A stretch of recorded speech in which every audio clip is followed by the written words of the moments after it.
Who's there? I'm just trying to say, oh, Lorna's here. Yeah. Hey, Lorna. We're just waiting. I know Sally's waiting to come.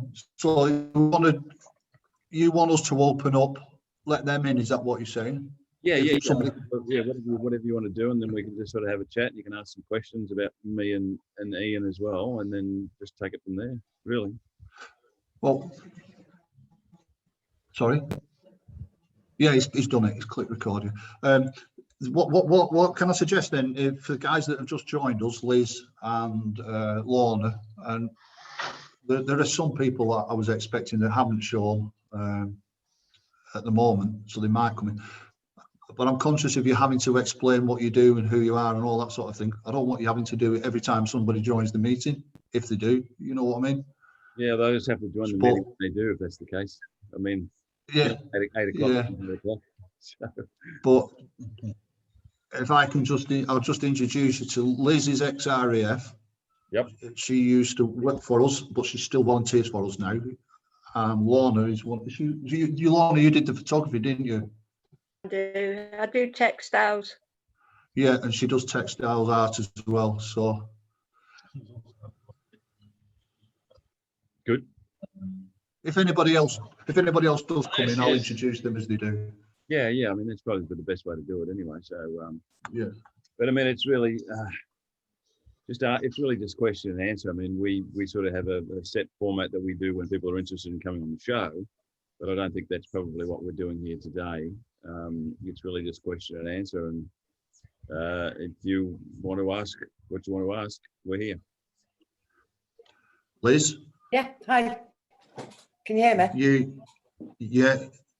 This is something you mentioned to me. After watching some of the shows, if you want to ask questions about that particular artist or anything, feel free. That's what it's all for. Yeah, that'd be good. Thanks. It's an open forum. I've looked at quite a few of the videos, and they're just amazing. There's one in particular, Raina Cottier. I absolutely loved her work, and that's so much so I want to try and emulate some of it. I'm just trying to practice some of her techniques. Yeah, she's fantastic. She's amazing. Yeah, it was and lives in the I think it's the bottom of the North Island of New Zealand. But just a wonderful family, and her daughters are beautiful, and she's a really motivated young woman that is able to sell her work quite well also. I mean, she basically goes knocking on doors for corporate entities and says, you've got a big space in that particular spot there. I can put a painting on there for $10,000, and she does it all the time. She's fantastic. Wow. She doesn't take no for an answer under any circumstances. So. Well, I liked how she uses, she shows that she uses ink and acrylic pens. So I've just been and bought some just so I can have a bit of a play. Okay, cool. Yeah, and you know what? In saying that, obviously because we've filmed hundreds of artists across the world now, they're always very open for you to reach out to them. I mean, it's very rare that they don't want anybody to contact them and talk to them. So if you want to, track them down on their website and poise a question to them of some sort, and strike up a relationship. 99% of them. To be honest with you, I can't think of a bad one at all. Oh, maybe Ian, but. But no, always willing to help and always willing to reach out, which is great. So. That's Chris. Oh, we got finally. And Jane. How are you, Chris? Hello, Jane. How are you, darling? We're starting to gather the parade together. You build it, they will come. Yeah, so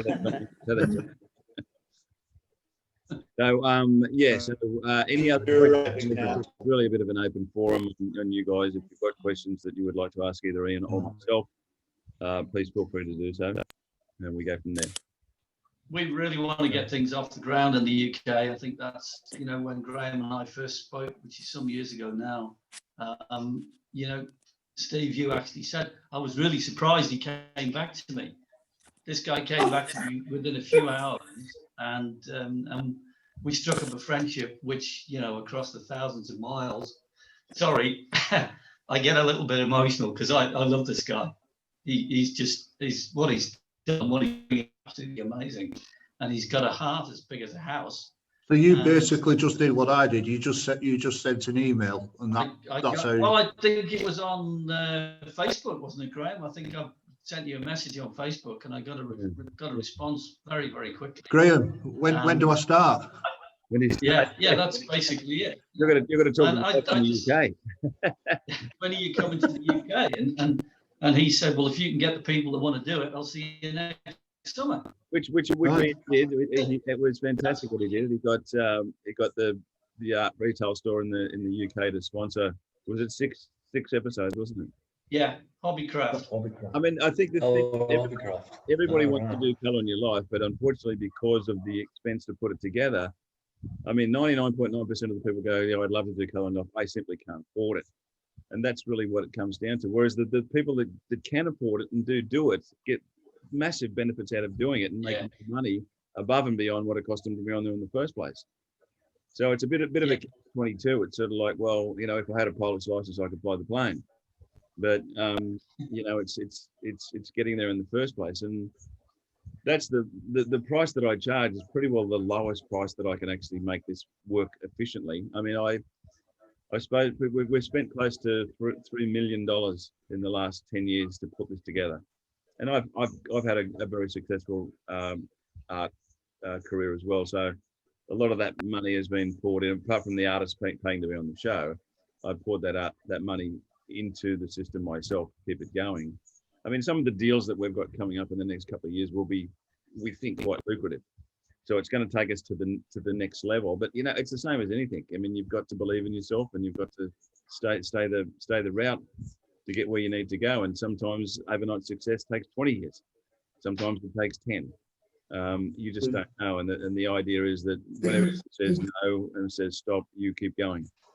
If you believe in what you're doing, eventually it will turn out to be successful for you. Well, I think for us, that's obviously we're not wanting sort of, we've nobody you could come sit with and do what you do.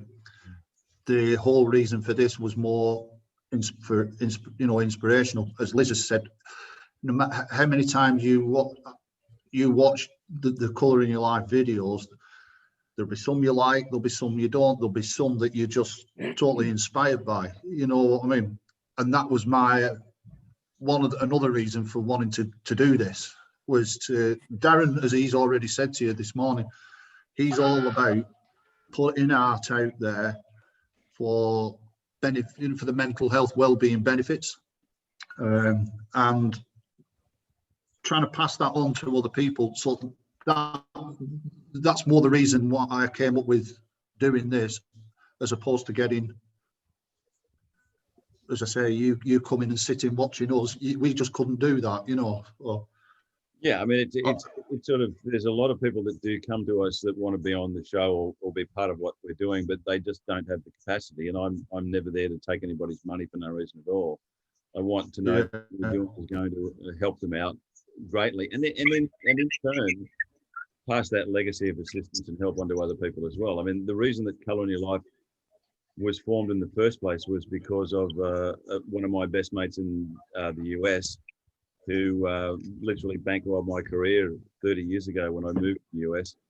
Just a dear, darling human being that just said, I believe in what you're doing. And it was just one man that said, you know, I said to him one day when I was sitting in his office, he was a very James Bond character. I mean, the girls just loved him. It was an incredibly good-looking man, very smart, very, very successful. And I said to him one day, how can I ever repay your kindness? And he just turned in his chair and looked at me and he said, you can do me one thing. I said, what's that? And he said, when you get the chance, do it for somebody else. And that was it. It was a legacy of Pay It Forward. So I have been doing that literally for 11 years. We were trying to find out a way to do that. You know, he said that to me 20 years ago, and I didn't know what I was supposed to do. So it took me 15 years to work that out. And then basically 11 years ago, I went back to college at the age of 51 and ended up with a multimedia degree in filmmaking. So it's like, you know, if you're determined, there's nothing that can stop you. And I think knowledge and education is the thing that can help you under any circumstances. It doesn't matter whether you're an artist or you're a veteran trying to get through the psychological situations that you have to confront on a daily basis. I think it's that education and communication with each other that can greatly help. And if art is a conduit towards that, even better. I mean, and it's amazing the changes that it can make in people's lives, and they're simply not aware of it. And when you understand it a little bit more, it becomes exciting, because then you go, look, I can do that now, and I can try that. And all of a sudden, it's like you sit back sometimes, and you'll be in your studio, and you go, Jesus, did I just do that? I mean, unbeknownst, and I learn every single day. I mean, I've learned a lot, obviously, traveling the globe doing the series. And it gets very frustrating sometimes, because there's so many really cool techniques and you can't try them all. It would just simply drive you mad. But to have that knowledge, that education, and that was the reason that I put Colour on Your Life together, so that all of that information was not lost. I mean, I lost two of my good friends that were brilliant master artists in America many years ago, and I never went into their studio and watched what they were doing. And I just said, that's it, it's gone. And they were geniuses. They were just incredibly good in their 30s. And I just sat back one day and I said, you know, much as I'd lost my friends, I said, we've lost the information as well. I mean, they're gone. Yeah. We'll never get to know what they did. And so that was a big part and parcel of putting this whole thing together as well. And obviously having people like Ian come on board, we've become very close to each other. We're very good friends. And it's building, and that's passing that legacy on. I sort of pass that on to Ian now. He's been a big part of organising what's happened in the UK. And then hopefully we can expand that. You guys can help us do that simply by telling other people what we do. And there's a lot of, you know, not everybody's going to come on board, and we don't want everybody to come on board, because it's just not going to work for some people.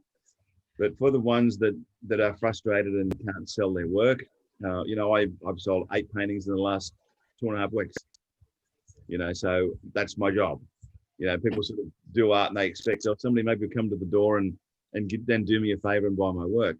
It's like, that's my business, and they're not doing me favors. What I'm doing is I'm allowing them to come into my world and have part of my soul that they can talk about to their friends and whatever. But it helps enrich their lives as well. Not just the fact that I've painted it. They can always turn to that. They're lonely and upset or depressed and go, that's lovely. I'm glad I've got that, because I know the guy that did that, and he's part of my life just as much as the work is as well.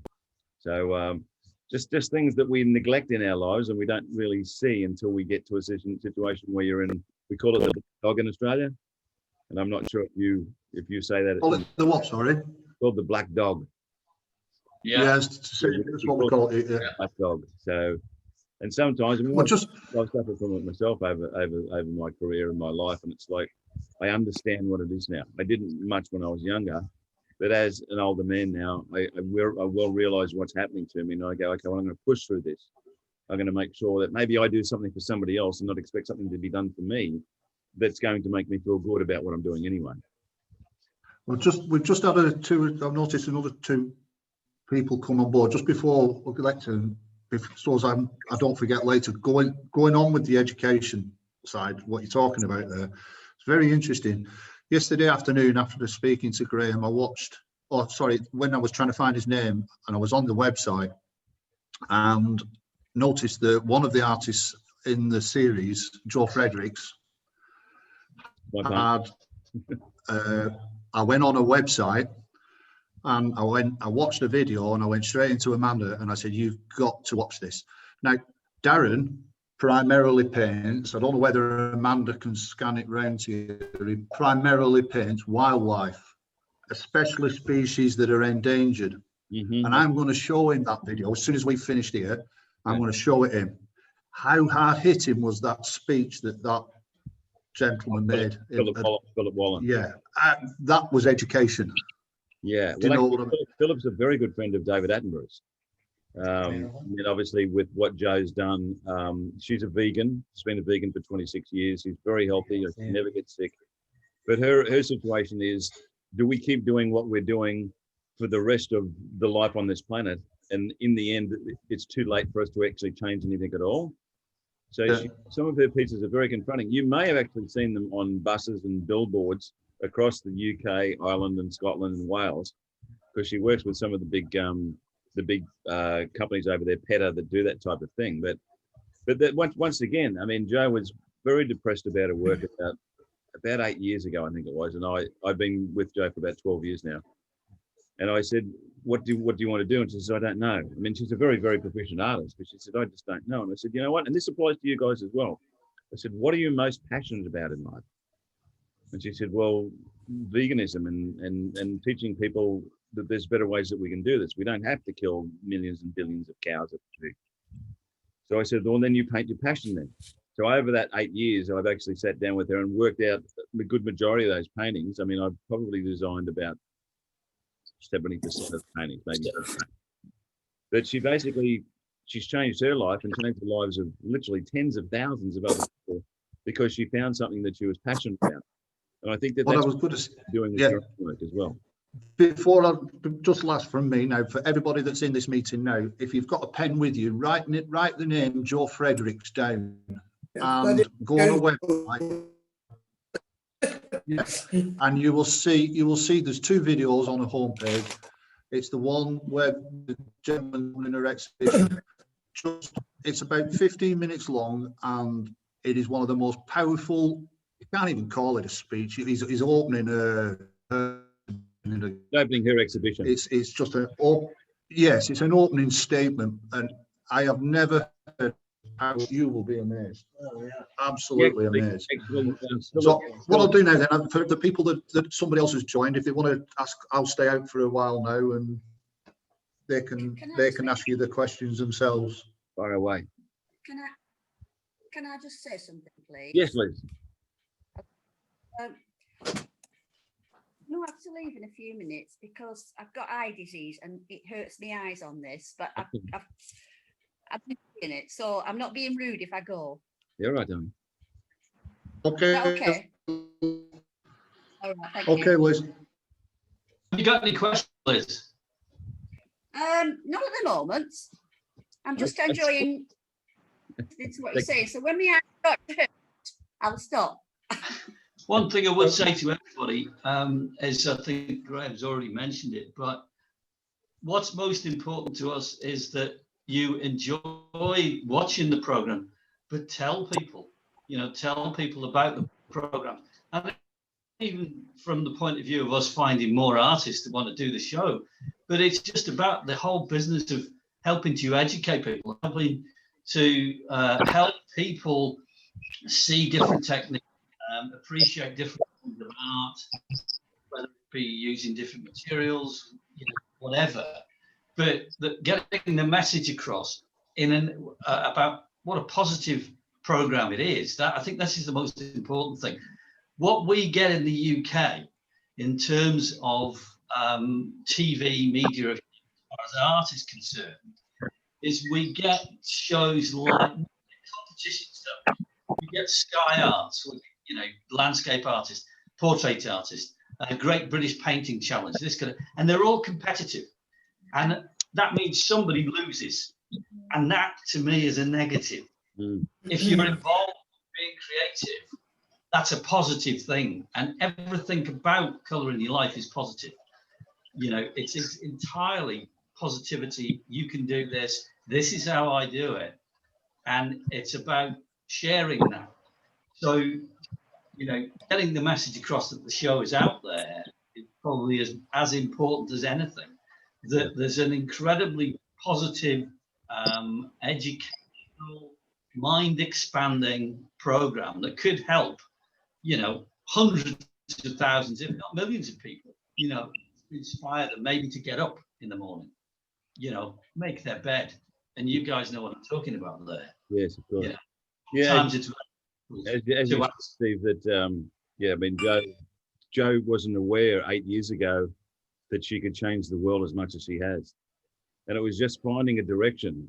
And you all have that. It's just pointing somebody in the right direction. They may not know. They may just basically be going through their life because it's a routine that they're used to, and they get up every day and they go to bed at night. But it just takes somebody coming in one day and saying, you know what, if you try that and you have the courage to go through and the conviction to go through for 6 months, 12 months, give it a go. Just don't wait till life goes past you. I mean, I'm 60, 63 next year. We're all in that situation now where you've suddenly realized how quickly time does go. So value every moment that you have. And if you can help others along the way in what you're doing, that means that you will be helping yourself as well. I was going to It's actually, say that sorry, the Lorna, course go that on. I did with you lot, the photography, really helped me because I'm shielding. So every single day was the same. But from doing that photography course, Mhm. it's led me on to buy camera, which then has led me to using my photography and turn it into textiles. Fantastic. Way, I'm still doing my textiles, but looking at using a different method, and that's the photography. And I wouldn't have got that. Yeah. Wouldn't have even dreamed of doing that unless I'd come on your course. Oh, that's wonderful. I mean, it's in a sense is that the creativity doesn't end. You know, if that was the case, we'd be driving the same model cars we did last year, and that would be it. We'd have black and white TVs. But it goes on, and our minds are part of that creative process. I don't know where it's going to end. I don't know if we go to heaven or whatever. But as an individual, we have a mind that is not like anybody else's in the world. And if you put the information into that mind and you allow it to percolate and to grow and to see the world differently, it's amazing what can come out of that situation. I mean, I've been painting for 55 years since I was a little boy. I'm 63 now, and I still learn every single time, even if I'm in the studio just on my own. I find out something new that I didn't know before, and I go, I didn't realize I could do that. It becomes sort of fairly autonomic these days, but to somebody that's starting out in their art career and using that as a position to change your emotions and your psychology, I think it's probably even more important because you're battling situations that nobody else could possibly understand of being in the military. I mean, Steve, were you on that ship that was hit by the missile in the Falklands? Yeah, we were hit. Yeah, I didn't find that out till 25 years after though. It's a good job. I actually found out that we were hit when I was a pallbearer at the skipper's funeral about 3 years ago. Yeah. And there were 17 of us went to his funeral, and we drew straws who was going to carry him into church. And do you know there wasn't one of his officers at that funeral? Not one. They were all ship's company, you know. And one of the guys actually said afterwards, that's how I found out. He said, yeah, we were hit. And I said, what are you talking about? Mm. He said, did you not know? He said, it's in the skipper's book because he'd written a book. So I went out and bought the book and I read all about it. And yeah, £1,000 bomb hit us. And it's a good job I didn't know then. Obviously, it didn't go off. Yeah. No, Because they weren't going off. Yeah, I mean, they weren't going off.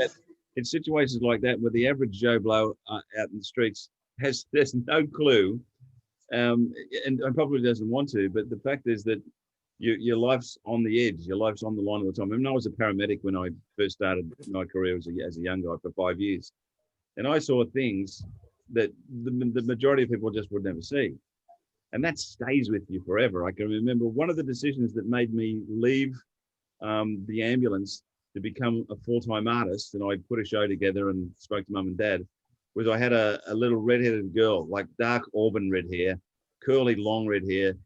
Sarah, she was about 12 and she died in my arms from an asthma attack. And didn't matter, all of the drugs, all of the things that I knew, I couldn't save this kid. We got her to hospital, unfortunately she passed away, and I just said to myself, well, I'm standing alone in the emergency bay. I said, you know what? She was 12. I'm 22 at the time. I said, I got some choices I've got to make. And it was the fact that little girl had passed away made me realize that I've got to do something with my life. I've got to make something of it, because 23, it could have been me. 24, it could have been me. And here I am at 63 years of age. Fantastic. I've had a good life. Well, but just one of those. We are actually an organisation that we incorporate the blue light services as well. It's not just for veterans. So we have firemen. Oh, okay. I don't think we've ever had paramedic, have we? Yeah, we have. We have. Yeah. So we do. We do cater for emergency services as well. Okay. Yeah. I mean, it's, as I said, the average Joe Blow just doesn't know that. It's not part of their life, and it's only when it really does happen to you that you sit down and go, oh my God. I mean, I had three cot deaths in the night, I remember, and I had 3 babies basically die on this one hot summer's evening in Sydney years ago, and I went, my God, these kids were like 4 and 5 months years of age, and they're gone. So you say to yourself, well, what am I going to do then? I mean, I've got this bar in the middle of the numbers at the start and the end. I don't know what the number at the end is, but I have to make something useful of that slash in the middle. I've got to do something about it, which is what you guys are doing. And I think that in any sense is that art is going to enable you to have a portal or a conduit to express yourself even more. It's like Jo. She just did not know. And now, I mean, you can't stop her. She's like a train on fire and literally changing the world, because we have to change the world. This is what we're doing right now. It's part and parcel of us changing our existence. And it's all well and good when we're gone. You've got 4 grandkids, so have I. What sort of a world am I actually leaving those kids? What's going to happen? I want them to know that their grandfather did something positive towards that. Yeah. You was talking about quotes earlier on, and one of the quotes that you mentioned before, it's actually one of our members spoke about. And like, I think it was Sally that said that along the lines of and Zoom meetings have given her a reason to get out of bed every morning. There you go. And she's quite a strong person, because she's going through all sorts of oh shit, yeah. Oh, yeah. I didn't even know she was on. Oh, sorry. Oh, well, anyway, You used see to ya. talk about me behind my back, Darren. I know. Yeah.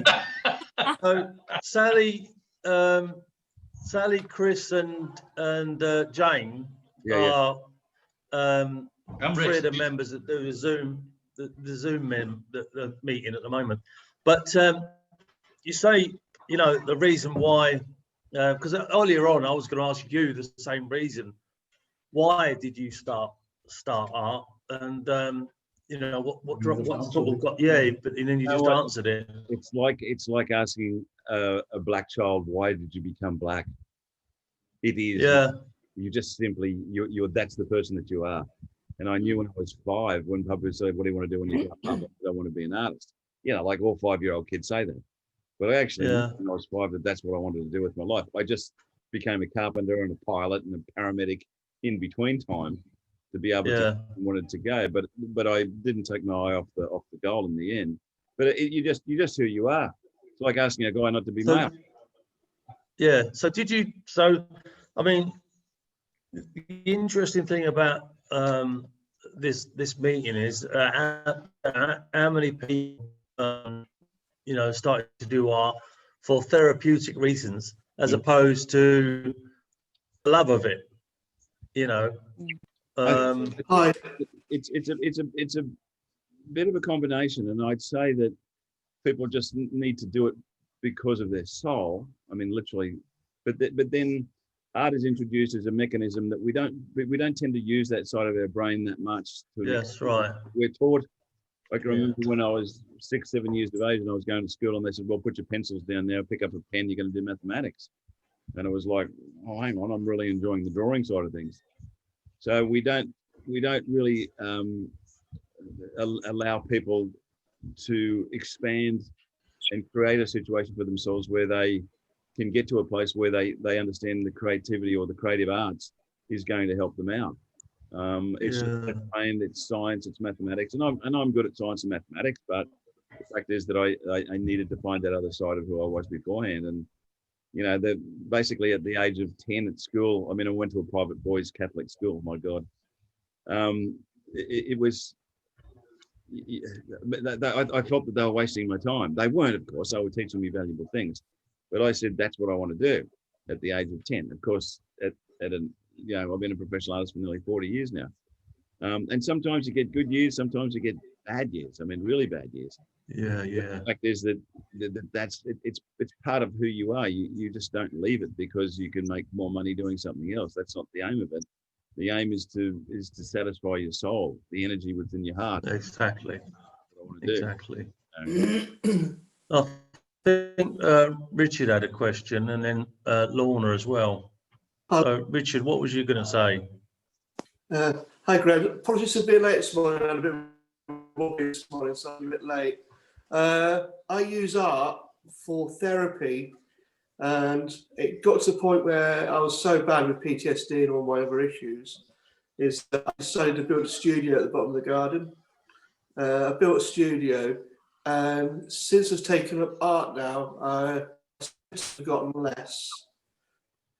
It's easier for me now. I can communicate myself a lot better with other people, and I run a routine now. So in the morning, do meditation, I go straight to the studio, straight in there, and I have to create something during the day, be it a piece of sculpture, painting, art, poetry, calligraphy. It just has to be so creative.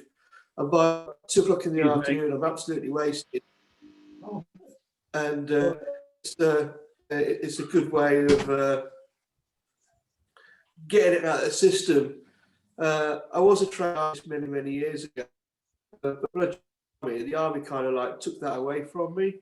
And I think it's really important that people just learn to find something to create something and make something, whether it be a cake or just something small or something massive like a big, large oil painting. But I want to say thank you, Graeme, because your show got me through. And it was a privilege. It was a privilege to watch the show and just go, there are people out there like me. Yeah. And I want to say thank you. Oh, thank you. That's really nice, Richard. It's in a sense of why we created it in the first place was to help people. That's all it was really for. But yeah, you don't know. We just need help sometimes. We mightn't realize that we even need the help sometimes. But and I think when you look at art is a level playing field. It's not right and it's not wrong. It's not up and it's not down. It doesn't matter if you paint like Rembrandt or you paint like Picasso, as long as you can create. And if you can create, you find a better sense of who you are in the end, and it's amazing. And education, once again, the education of what art is. I love to talk to other people. I mean, there's some stuff out there where people have shown me various aspects of art, and I go, I had no idea you could do that. And it's just such an exhilarating feeling when you sit down and watch somebody create something that you didn't know about. Man, oh man, that is just so cool. Like, then part of that problem is then you want to go home and try everything. You just don't have enough time to do it. But if you're doing this as a living, which is what I do, and obviously I have other interests as well. I mean, culinary life being one of them. But if you can do it as a living, it's fantastic. It's a tough road to hoe. It's a difficult to career to make a living out of. But when you know what to do, and that's the difference. When you actually know what to do as far as art as a business is concerned. And art just not as being somebody that paints a picture, because there's two sides to it if you want to get into that side of it, of course. Yeah. But just the sheer enjoyment, and then having people, I see a lot of artwork every year, but having people say, look, I've got an idea for a painting in my head, and you're the guy that I want to design it. Can you do it? And it's sort of like, yeah. I mean, I'm working with somebody else to create something that they love as well, apart from me loving it. So it sort of goes to so many other areas, and it's not just yourself in the end. It's what the art does for other people as you go along. Yeah, I always one of the things that I always say is, especially during you must have heard of Bob Ross. Yeah. You're not going to believe. Well, I actually got a telephone call from a guy called Stephen Bauman about 4 days ago. Stephen was the guy that did the follow-up series after Bob in the United States, and he actually did the series on all of the grand landscapes of the USA, Grand Canyon, Yosemite, and he wants to come on board with us. He says, how do I get on board with you guys? It's fantastic what you've done. But Bob Ross, yes, I mean, very iconic. I mean, I think Bob was best used for putting people to sleep more so than education. Darren does that. All the programs at the moment. Marjorie does that. Ladies and gentlemen, Bob Ross's pictures are actually in a warehouse somewhere in the middle of America. None of them were sold. That's right. Yeah, that's right. It's a little bit like he was also in the military. Yeah. He was Air Force, wasn't he? Yeah. It's 22 years. Yeah. I think in Bob. Sorry, Darren. I need to defend you. I think in Bob's defence, if it wasn't for the likes of Bob Ross and Darren, I came to art through therapy. I probably wouldn't be in university now. I wouldn't be doing a fine art Oh, degree, you're not, are you? and I wouldn't be believing. Oh, I am. Really? I wouldn't be Don't let them believing. break you, Sally. Don't let them break you. I know. Hearing this, that's why I'm sat here. I wouldn't be. I probably, if it wasn't for VIC, if it wasn't for Darren, if it wasn't for people like Bob Ross, these icons, yourselves, I wouldn't be sitting here believing that I could be an art therapist myself and help others and help other veterans. And now I'm even thinking children. Yeah. So don't mock Bob. Bob's awesome. He kind of well, one of the things that I was going to say is, I mean, you're saying about Ian. You were saying, sorry, not Ian, Natasha. You were.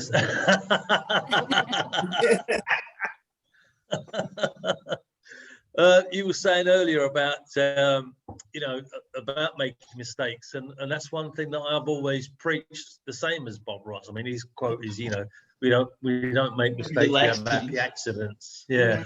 But one of the things that I always used to say is, we don't make mistakes, we learn.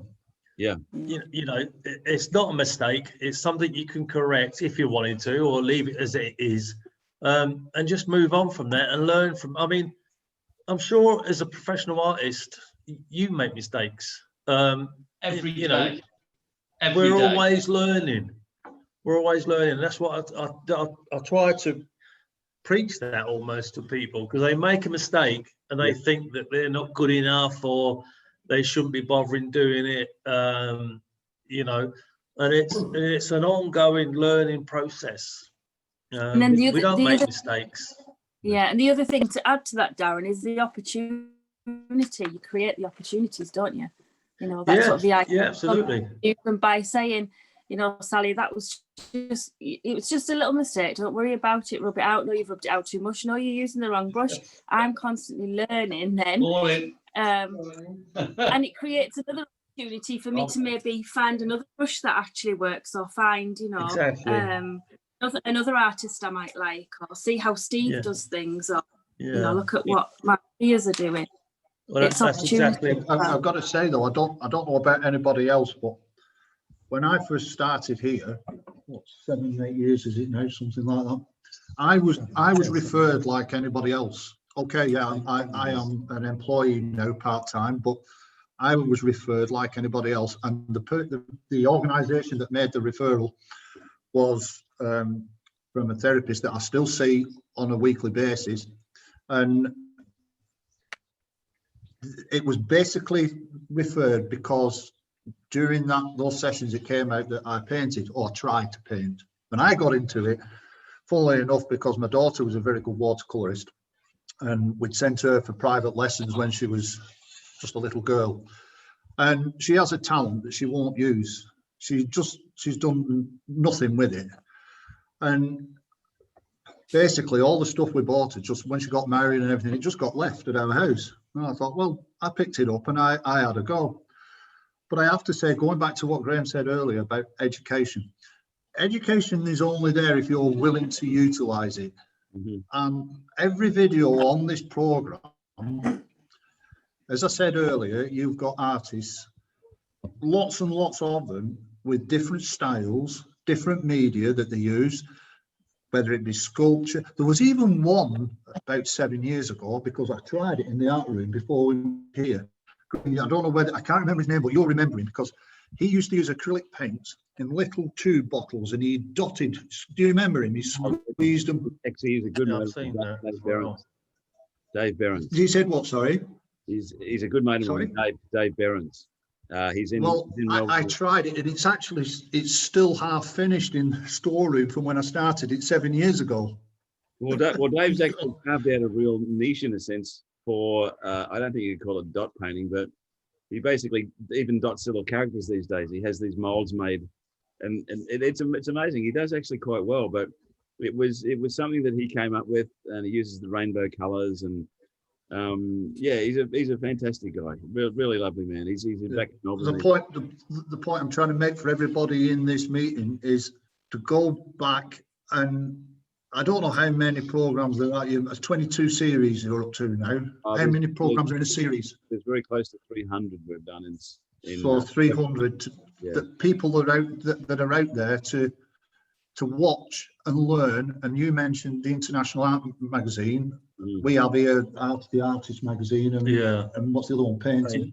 Something painting. We've got stacks of them on the shelves here, and that's how I learned, just by watching YouTube videos and working with Darren. And that's all. Well, the advantage that you've got at the moment is you've got a gentleman sitting in with you right now who is a master artist, and he's in your country. Yeah. Or very close to you anyway. Yeah. I don't know what Ian's schedules are at the best of times, but have you ever seen Ian's work at all?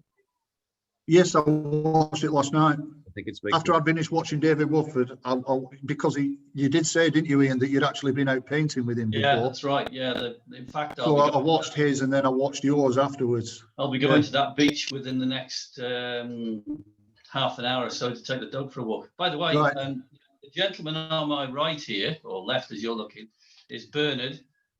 Bernard is ex-Royal Navy, 22 years. Oh yes, he's the man. Yeah. He's now 90 years of age, but I've heard so many stories about some of the jobs that he did with the Royal Navy, and also an ex-climber as well. So he's been a very, very active. Yeah, well, you can tell him to go and sit down somewhere else now if you like.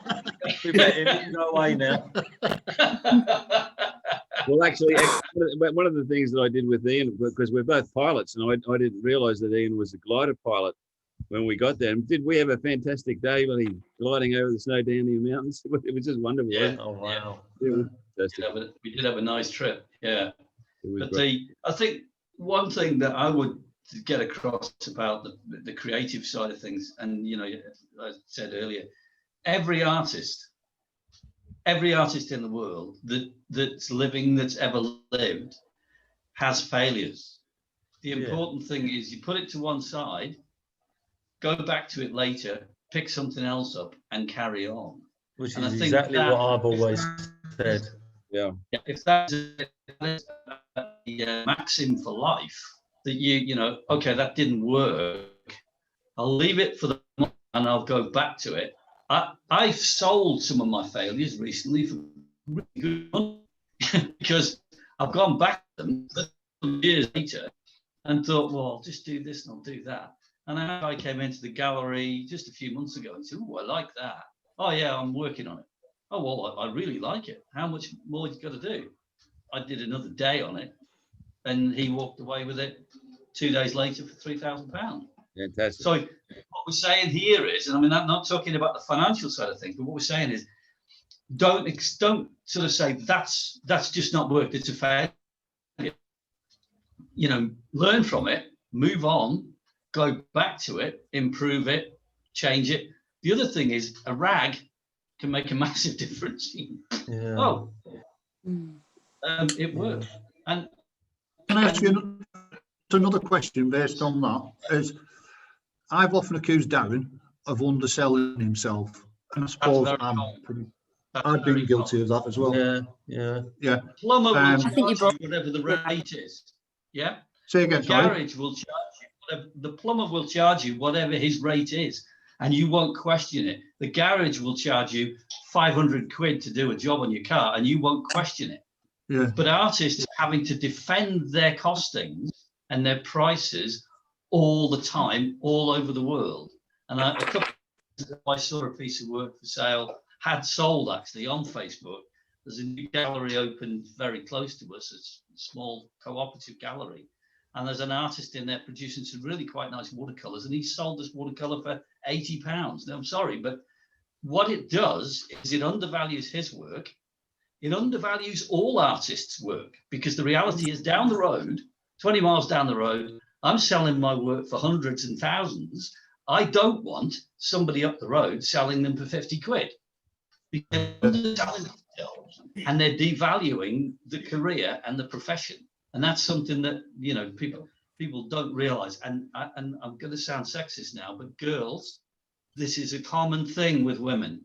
You undervalue your abilities and you undervalue the quality. Yeah. And the ratio of male artists to female artists? There's less female artists around, aren't there? I'm not sure on that one, Sally. I mean, I'm teaching. I've always taught far more women than I've ever taught men. Because you know, men know evidence, they don't need teaching, do they? Well, we know nothing, we can't learn anything. Yeah, exactly. But I was judging an exhibition here on the island last year. There were 3 of us as professional artists were brought in as judges. And the one thing that all 3 of us agreed was that there was some fantastic work by women that was undervalued. Now, we didn't know who the artists were, okay? We weren't privy to who they were at the beginning of the assessment process. And we'd got 300 paintings and sculptures and so on to put into an exhibition for 100. It was very oversubscribed, and I believe some artists got really stroppy afterwards when they didn't get any work in. It's all males actually that got stroppy. It seems as though the women were far more philosophical. But what I'm getting to, when we did have selected all the work and said that's in, that's not, we then looked at the names and the prices.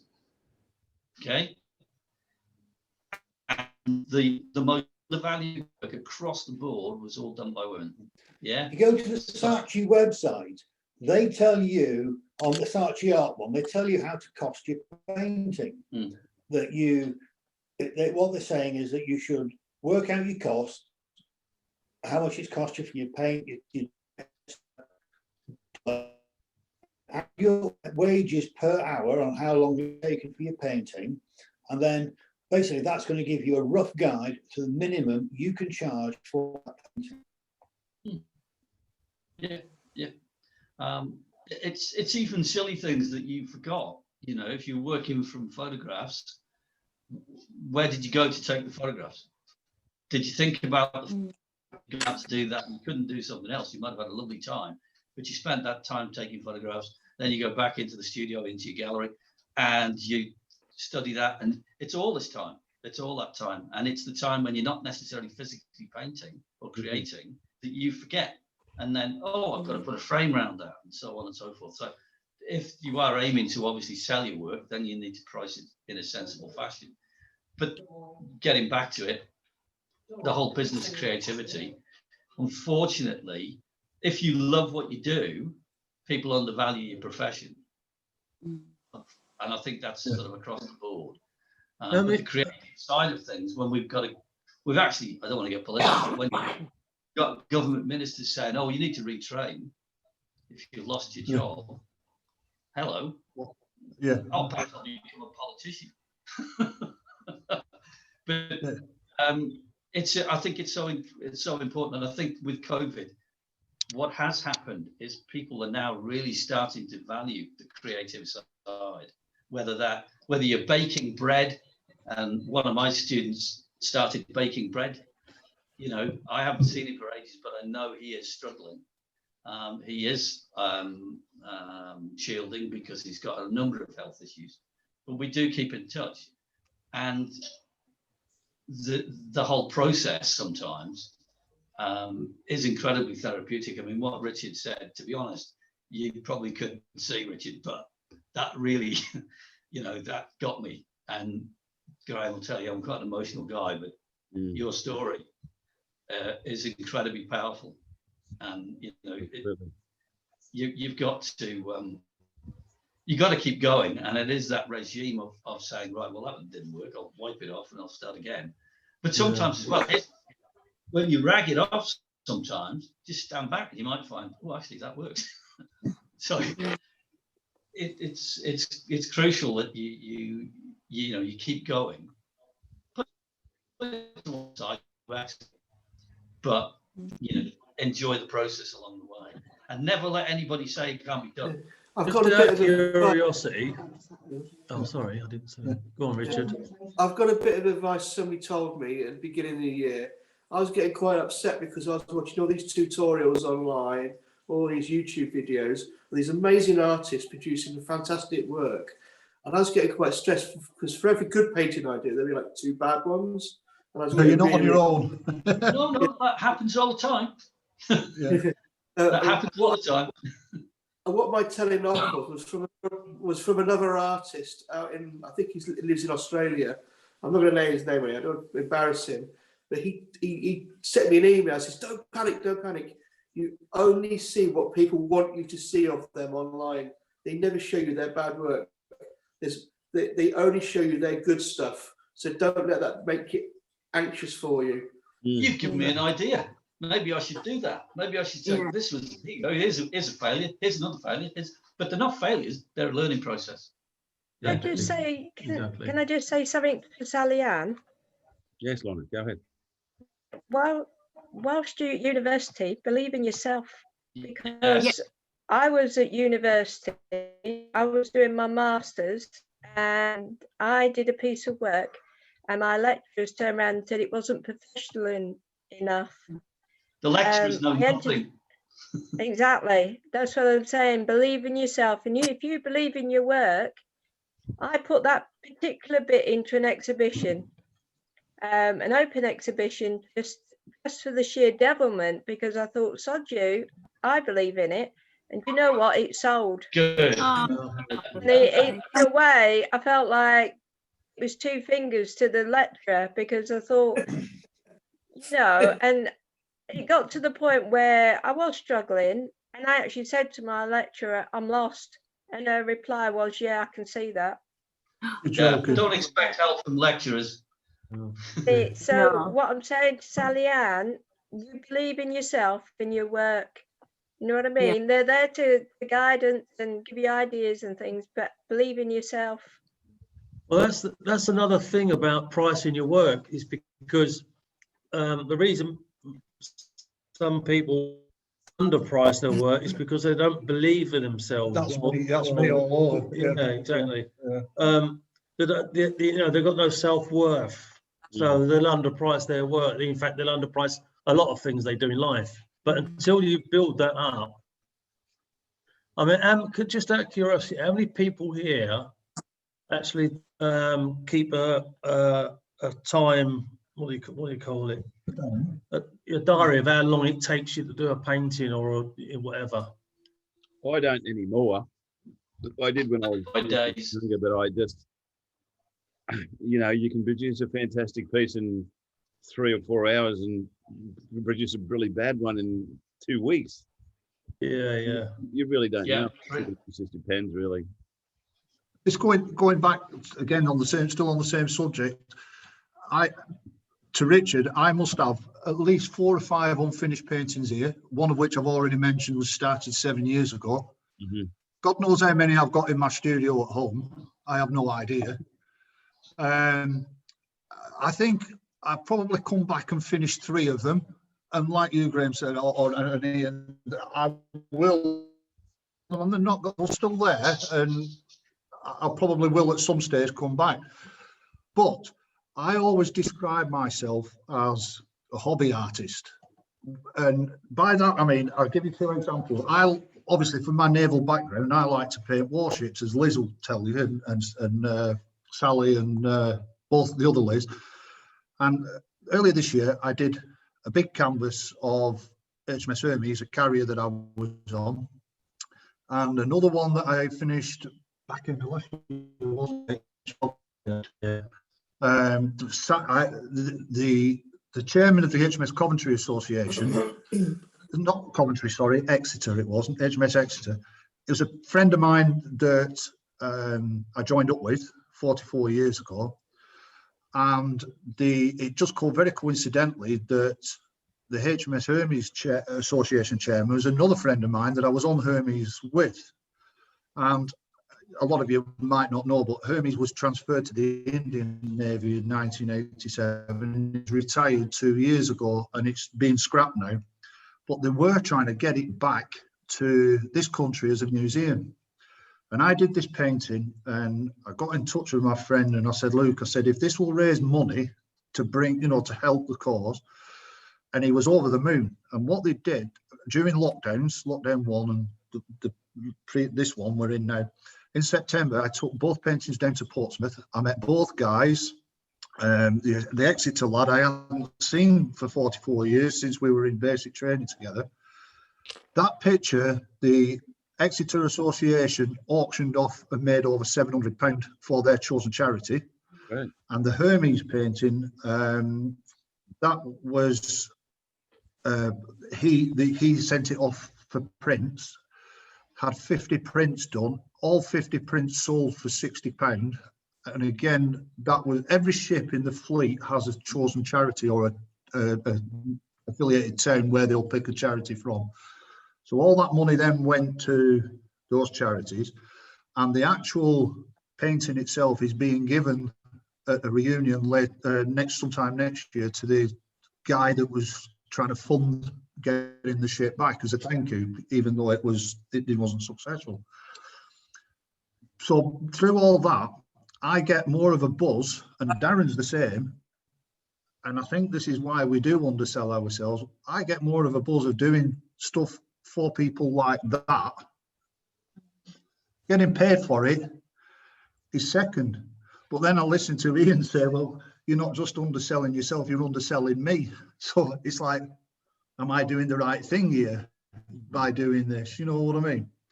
I think it was. And I was lucky that both paintings actually turned out okay. You know. Yeah, I was going to say it's like the pieces that I donated to the hospital today, and I donate a lot of work to various charities, whether it be for raising money for animals or research. Or I don't know how much I give away per year, but I think in the end is that becomes, I like doing it, I enjoy doing it, it does help them, but what happens then is it reflects back on me as an artist and as a person as well. And you'd be surprised, you mightn't think at the time that what you're doing is going to make much of a difference, but it does in the end. And then people get to know that you've actually helped out, and that actually helps to sell your work and to create a great reputation as well. And it is all about giving back. I mean, it always is. I mean, if you're just going to stand there, expect everything to come your way, well, you're a bit disillusioned, I think. It's about what I did, society. What I did as well, because the association has a Facebook page, like most places do, when my friend, the chairman, when he put it on the Facebook page that this picture had been donated and that he was getting these prints done, there was a whole list came more or less straight away of people wanting one. And I thought, oh my God, they're paying this money, and I'm thinking it's not worth that much. My painting's not that good. So I actually joined the conversation and I put on it, please bear in mind that I am only a hobby artist, not a. Yeah, well, I had to, because I just didn't feel justified. But I said, I am only a hobby artist. I am not a master craftsman. You know what I mean? Yeah, if you was to do the same picture, it'd be somebody else's interpretation of, and Ian was saying like bad paintings. I mean, I produce paintings and put them into shows where I just sort of thought, God, I should never have hung that thing. It should never have even been framed. It just stayed terrible. And it's sold within the first 5 minutes of the exhibition opening up. And another 6 people have gone, God, I wish that hadn't sold that. I bought that. And I look at it going, terrible. So it's just not. It's what you've created, but it's other people's interpretation of what you do as well. So, nothing. Oh, your own words. Again, that's a perfect example of self-belief. Yeah. At what point, because I'm really curious about this, would you consider yourself a master? Because from my position sitting here, I can see 2 sat together, Steve and Darren. They're amazing artists. Liz, who was on earlier. I mean, each and every one of you are all brilliant at what you do. I've never seen Amanda's work, but I'm sure she's brilliant too. I like the one behind. But see, there's one that undersells herself. Yeah, she can do it. She just doesn't get the time. I think that these guys are true masters, and they really inspire me. I think everybody isn't the old quote, beauty is in the eye of the beholder. Yeah. So if you're giving your work away, if you're donating your work, that's an amazing thing. It's a gift, and surely that's only going to raise your reputation regardless. And people are going to hear about you, they want to see your work, and if they love your work, it's not a mistake. It's sort of like, I've got- how do you quantify being a master artist? I've never given myself that title. I have been written up in various magazines and pure articles as a master artist, but I have never said that about myself whatsoever. And it's other people's, once again, interpretation of the situation. If you look at Rembrandt, you would consider him to be a master artist. And if you look at Picasso, they are nothing alike. So what's the common ground for that situation? I think time, as Picasso said, when I think he turned 73, he said, I've just finished my apprenticeship. He lived for another 20 years, of course, but basically that's how long it lasts. And I'm still in my apprenticeship. So if somebody gives me that title while I'm good, I'll accept it graciously, but I would never say it about myself at all. Yeah. I've got sorry. Sorry, 1 minute, Richard. I've got to go. I've got a team meeting to go. So thanks ever so much, Graeme and Ian. I'm really grateful, and I'll see everybody else later. All the best, done. Cheers, Amanda. Bye.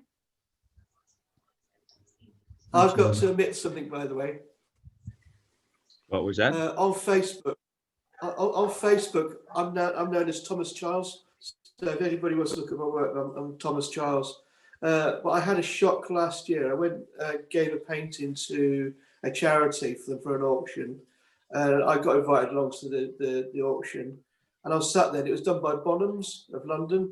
Oh. And I was just looking casually in the distance, and I heard, "Oh, we've got a painting donated here." Our art specialists have had a look at the painting, and we valued it at £3,500. And I went, "Oh, whose painting's that?" And I looked over it, it was mine, and I fell off the chair. And I didn't realise that it had that worth. And then the penny dropped, and I started selling paintings now. I haven't sold one yet, but I will do. Why don't you auction them? Well, I mean, that's sort of what we're here for. I mean, I teach people. I mean, I do sessions with people that if they want to do one-on-ones with me, I'll go through the history of their work and see what they can do and see what we can change that helps them out. But yeah, I mean, as I said, you've got Ian that's there with you guys, who is, and I would consider him to be a master artist under any circumstances. So, I mean, it's well, I certainly don't. Every day's a school day, Graeme. Yeah, well, you're constantly learning. Yeah. So I'm a long way from finishing the apprenticeship. Yeah, so we've got another 10 years to go at least. So. It's funny how people assume that you might be retiring, and I don't think artists ever retire. No, any more than musicians or poets. Yeah. Well, that David Woodford proves that, doesn't he?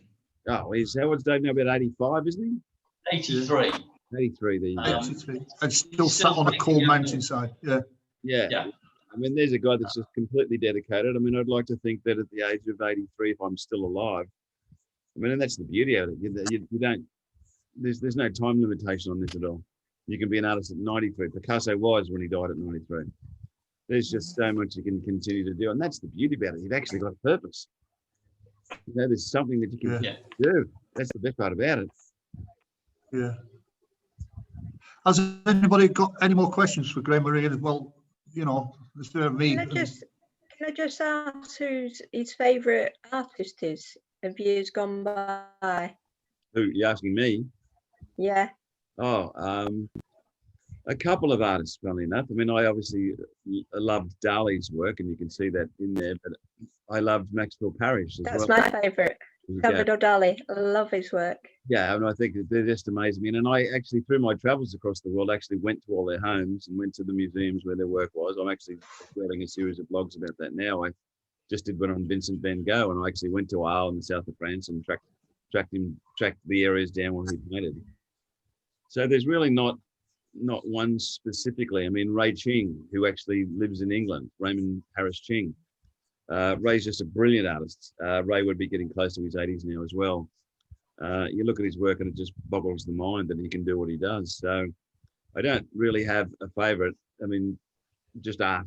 You know, I love Banksy's work as well. I can't quantify that under any circumstances. So. Thank you. That's okay. Yes, Steve. Ian, have you? I'm pretty certain Graeme will never heard of him, but have you ever heard of an artist called Jeff Butterworth from up this neck of the woods?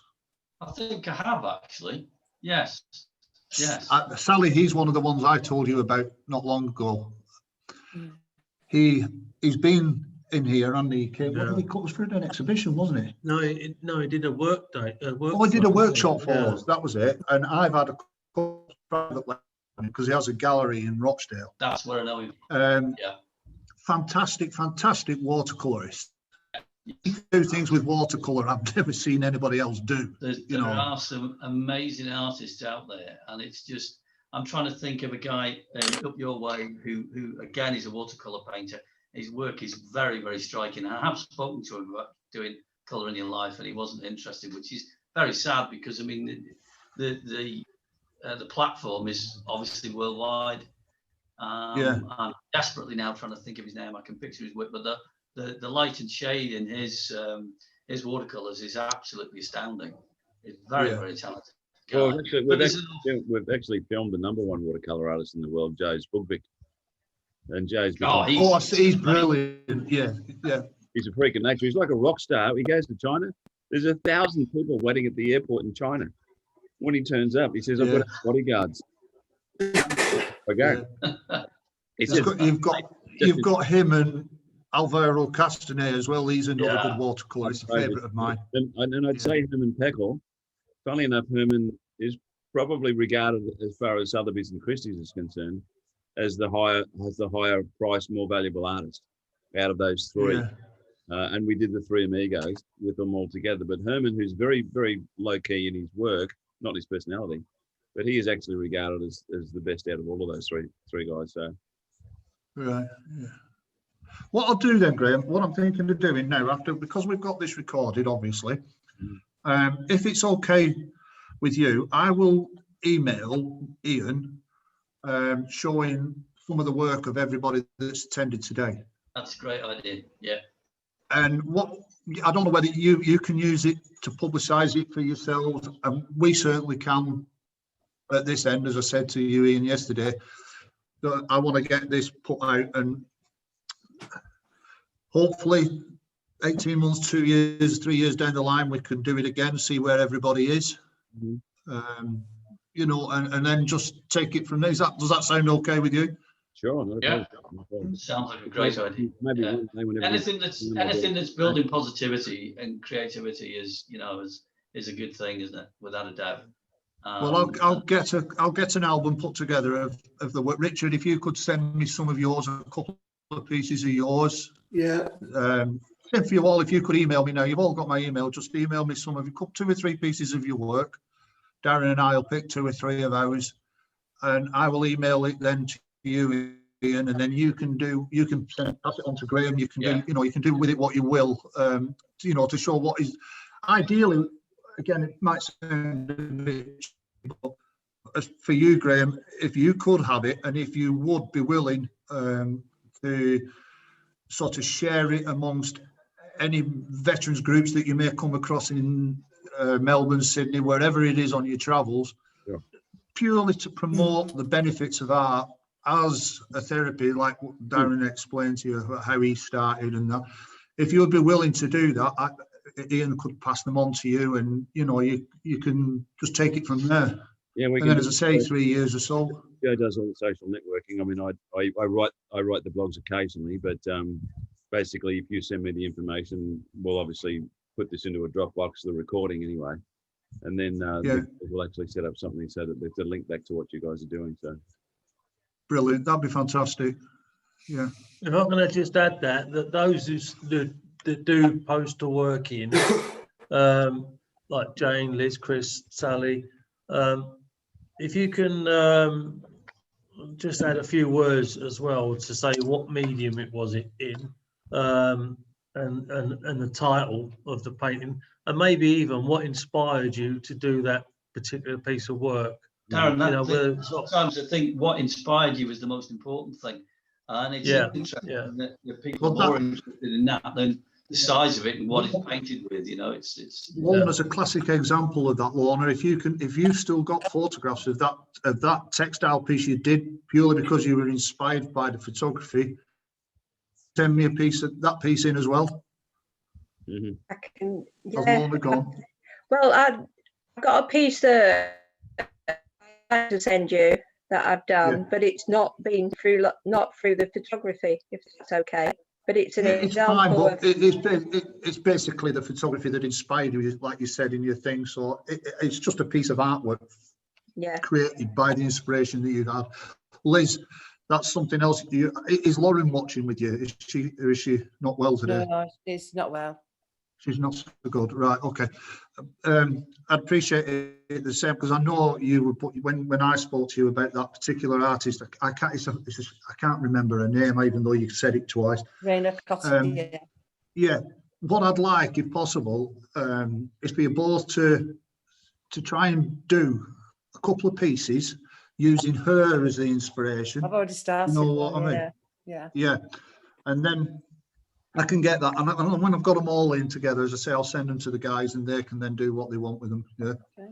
Is there a time frame I'll contact that you need these in by? Well, obviously, I'm not. If you're still working on it, when it's finished, I'm not going to put a time. I don't think Ian will mind waiting. It's, you know, it's. I don't want to be saying to you, I want it by 5 o'clock tomorrow night, when I know fine well that that's not possible. You know, just when you're done. Just when you're done. Okay. Okay. Okay, guys. Well, I've had a fantastic evening. And thank you so much for just coming in. No, the pleasure's all ours, Graeme. Really, I as I said, Thank you very much. Yeah, to save from sending that email or stress again. I wasn't even expecting a reply. To have this, I think everybody that's attended has got something out of it, and probably will carry on getting stuff out, because as soon as we finish now, as I say, I'm going to go in there and show Darren that Joe Fredericks video. So I don't think that what's happened here this morning with this meeting finishes here. It's like our pieces of art. It's going to be a work in progress. Yes. We'll keep you up to date, certainly through Ian, who also, Ian, if you're ever up here on your travels, Darren and I'd like to invite you in, and the guys you've seen on the meeting, you can come and meet in person. You know what I mean?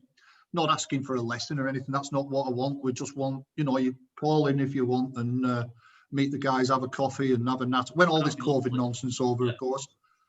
So if that's okay with you, the invitation's there. And likewise, obviously we're, I don't know how much you know about where we are, but we moved to the island of Anglesey in September. So, if you're down this way on holiday, which obviously we go down there quite a lot, actually. It was my wife's second home to travel. She loves it down there, so we'll probably will. Have you got any space in your front garden for a caravan? Lovely. Yeah, we're getting on the plane. No, we've pedestrian access only, mate. Sorry. Got room in the garden for a new garden studio. Ian, you don't know what you're missing from Marjorie's Saturday night show. You really don't. I've got a horrible someone ideas outside your house for you. Okay, guys, thank you very much for that. Really do appreciate it. Really, really Thank do. you all for joining. Thank you very much. And I think the final Stay party safe. shot is pass it Stay on. safe, everybody.